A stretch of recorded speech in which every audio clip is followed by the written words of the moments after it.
Hey guys, Chelsea from Attention to Details, and I had a follower. Actually, he was messaging me this weekend and was asking me some questions on how I am efficient, how I, decrease time, things like that. I know that with detailing, a lot of people, bottom line is we want to be profitable. How do you remain profitable? Obviously, you want to make sure that you know your chemicals, know your equipment, know your tools, know their limitations, know what they're capable of doing, what they're not capable of doing, and you want to just hone in on your skill. But the other part of it is you want to make sure that you're being efficient with your process, with your order of things. And a lot of people will say, do you start with the interior first?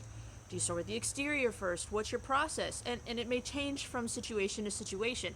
So I want to kind of, real quick, if I can, kind of talk you guys through my mental process. This may not be the only way. This is just kind of how I process things, to know how to be as efficient as possible and be as profitable as possible with my details. So let me do a quick walk around, show you my mental process on how I kind of survey these vehicles and how I then from there determine what my process is going to be. So let's take a look. So for this detail today, we are doing an engine bay cleaning. We are doing an interior detail. You can see we've got leather, we've got cloth mats that we're going to be shampooing. Leather's going to be cleaned and conditioned. Our door jambs are going to be degreased and protected with a spray wax. On our exterior, tires, wheels, and wheel wells are going to be cleaned and dressed. Exterior, we're actually going to do a wash, chemical decon, manual decon. The customer has some rail dust. In the back here, you can see these orange specks on the paint that just kind of don't want to come off. That's rail dust, so we're going to go ahead and do a chemical decon, a clay bar treatment to remove the orange speckles, the rail dust, and then we're going to be putting down a premium sealant on the paint and glass surfaces. So that's a full day's work. I'm not polishing it. If I were to polish, that would probably maybe add an hour of work because I would be going for paint enhancement, not any sort of paint correction. One, it's white. It really doesn't show it. It doesn't need it. It's a newer vehicle. I probably will recommend to the customer maybe next year sometime just get a paint enhancement just to clean up the paint. Any sort of clay barring that I do today is going to be minimally marring because of the lubrication I'm going to be using, and it's white, so you're not going to notice it. White is kind of one of those paint colors you can get by without having to polish as much unless it's single stage paint, and then that's kind of a whole nother beast. But anyways, let's go to the whiteboard, and I'm just going to kind of help you see my mental process for thinking of processing and how I would go about starting. Right, so hopefully you guys can see all right. But what I want to try to do for you guys is there's two different ways that you could go about this. Let's say you have a vehicle that is heavily soiled on the outside. Maybe it's a hot day. Maybe you have issue of weather happening in the day later on. Those are kind of factors that might affect when I would start the interior or the exterior. Or let's say the customer has a heavily soiled interior. Maybe there's smoke odor damage and I need to do a ozone treatment and I need to shampoo first to get that out of the way so that I give the interior as much time as possible to dry, because you don't want to do an ozone treatment when the carpets are damp because you could potentially start to bleach the tips of the fibers. So you want to give yourself as much time on the interior so that way you can have everything dry and then do your ozone treatment. So there's a lot of different factors that are involved in just flat out saying interior first or exterior first. So the way that I would do it is kind of break it up this way. When it comes to interiors, first and foremost, let's say I start with an interior first. I'm going to do my door jambs. I actually always start with door jambs, regardless if it's an exterior or an interior, because if I get any sort of overspray, my process for doing door jambs lately has been touchless. I will actually use Dark Fury and a pressure washer.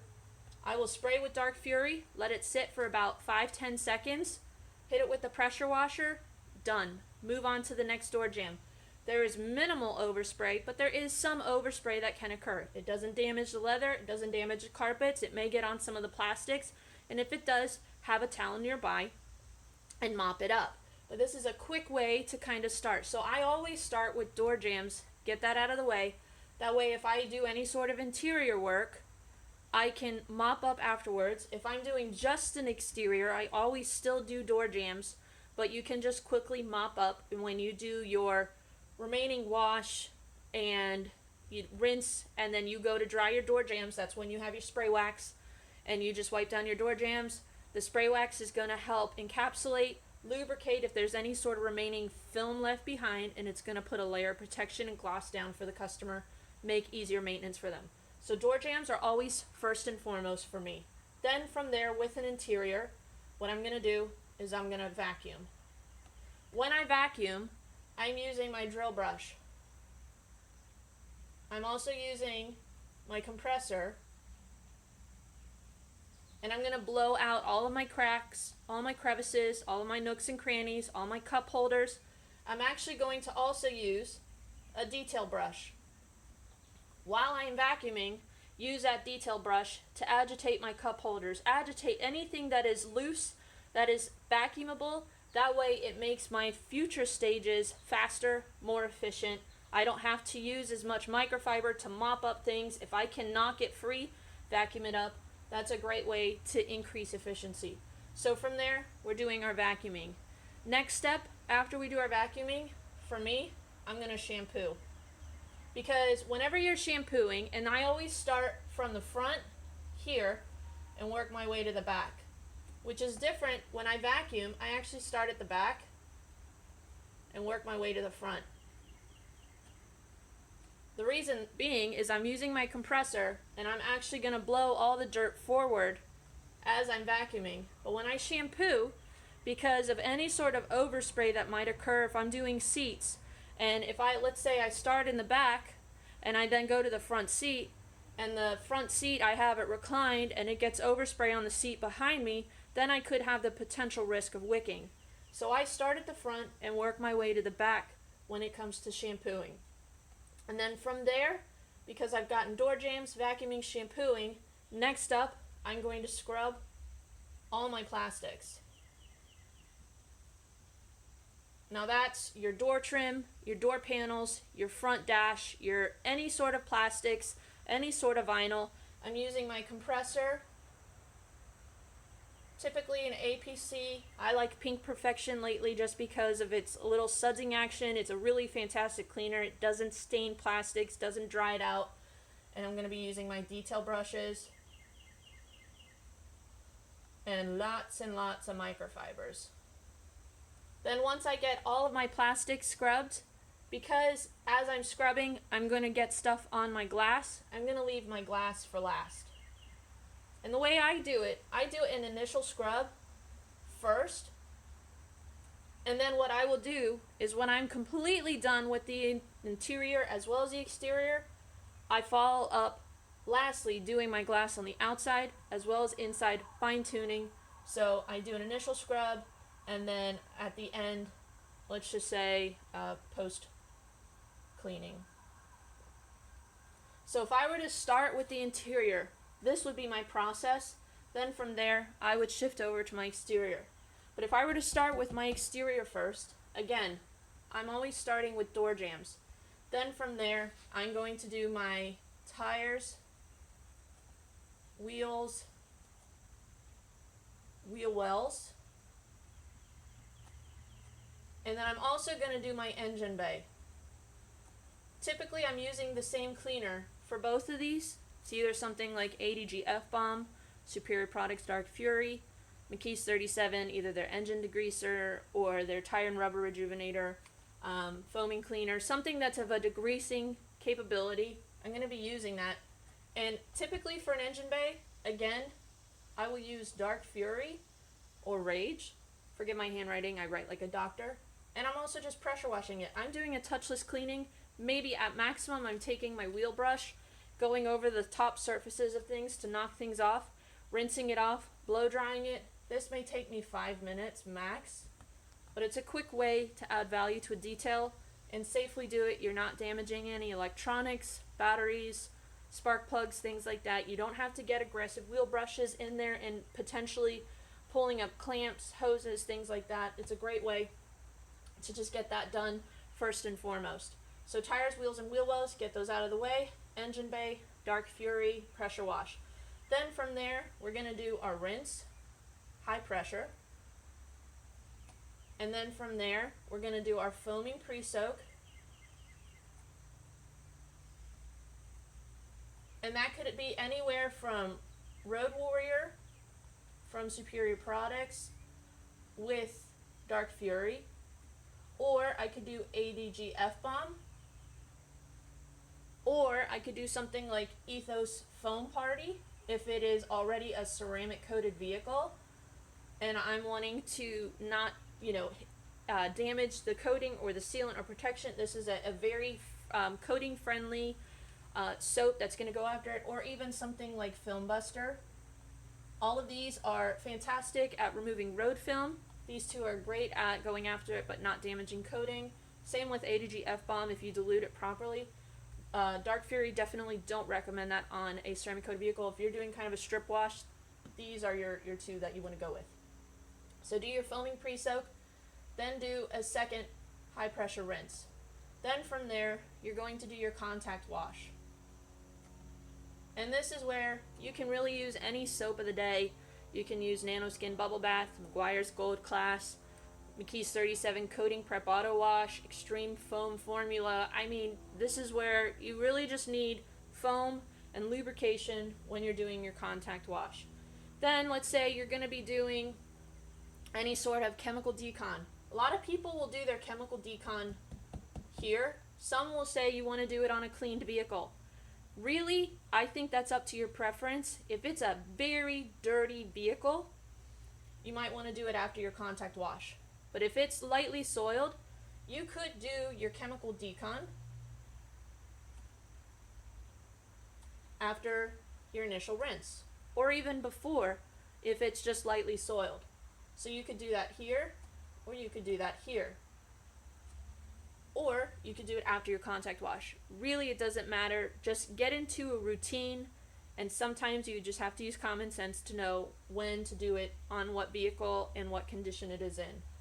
Once you do your chemical decon, there are some that will use their chemical decon as their lubrication for their manual decon, which is their clay bar or their towel or their pad or their sponge. There's so many different ways: a clay towel, clay pad, clay sponge. If you are dealing with overspray, let's say there's paint on it, the clay pad is going to work here. If you have one of the Nanoskin scrubbing sponges, those are fantastic. I really enjoy the clay towel if I'm going to be doing a polish afterwards. If you're not going to be polishing, I would recommend the clay bar because there's less risk of marring if you're using a proper washing soap. And you can use your same soap bucket or your same wash soap to do your clay bar, or if you're being super careful, get fresh soap and then do your clay bar treatment that way. Or if you want to go the route of using a little bit more product, use some sort of clay bar lubricant. That way you have proper lubrication. But either way, if once we do our contact wash, we're doing our chemical decon, manual decon, rinse, and then from there, dry. And then if you're going on further, polish, and then panel prep,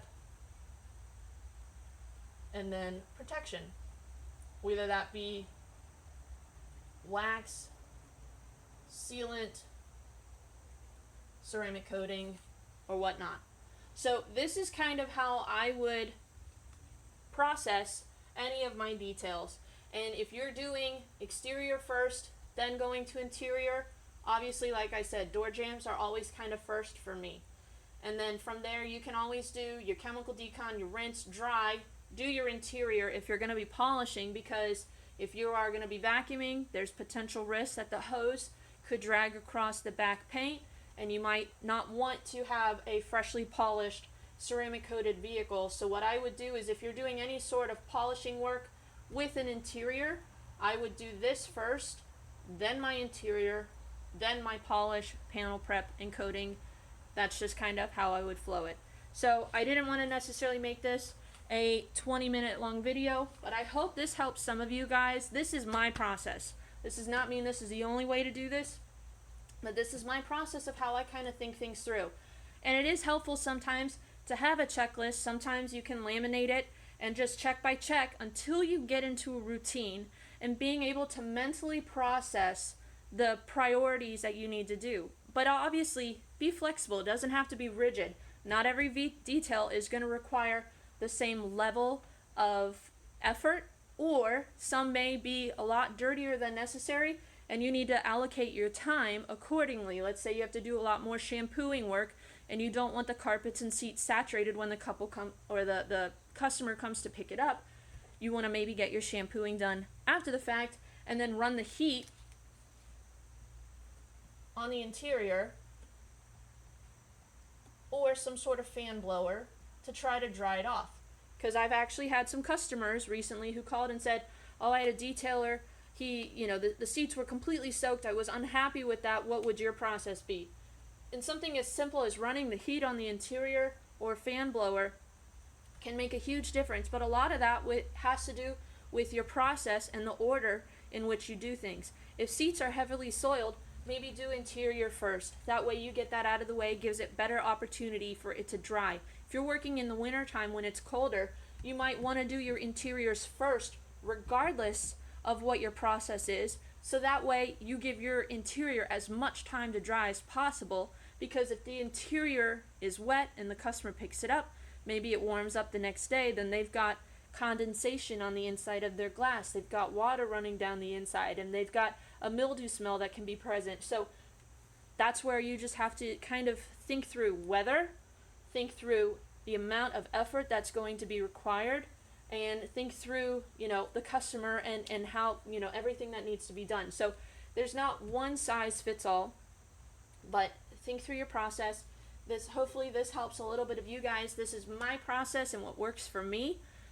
And do I stick to this every single time? No. I may change based on the mood. I may say I'm going to start with the exterior first. Get that out of the way. Maybe I know I've got a long day ahead of me and I'm going to be tired by the time I get to the interior. So maybe I'll start with the interior first, so that way if it's hot and I actually want to be sprayed down with the hose to cool off, it's cooler for me to do the exterior. There's just a lot of factors. So I know that this isn't a cut and dry answer.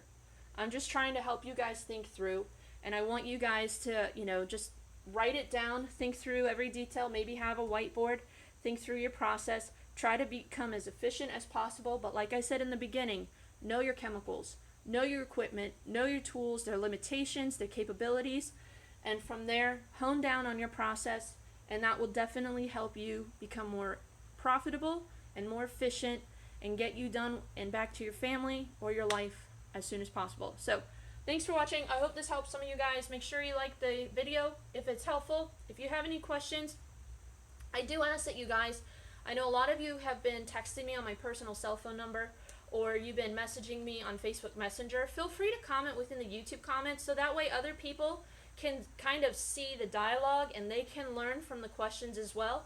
I am trying to keep my personal cell phone for business customers and for personal reasons. Not that I don't care about you guys, I just ask, if you have questions, feel free to reach me on YouTube, that format. That way other people can benefit from the questions and the dialogue that follows. But thank you for watching. Make sure you hit that subscribe button so that way you can stay tuned for any future videos that we have coming out. But we're going to get going on this detail. And yes, we're going to start on our door jambs. And I'm probably going to move over to my exterior on this one. Get that done out of the way. We're going to be stopping here and move on to our interior. So I think I probably have about 6 hours of work ahead of me. And we're probably going to do about max 2 here and about 4 here. And we've got a fun day ahead of us. So have a great one. We'll see you later.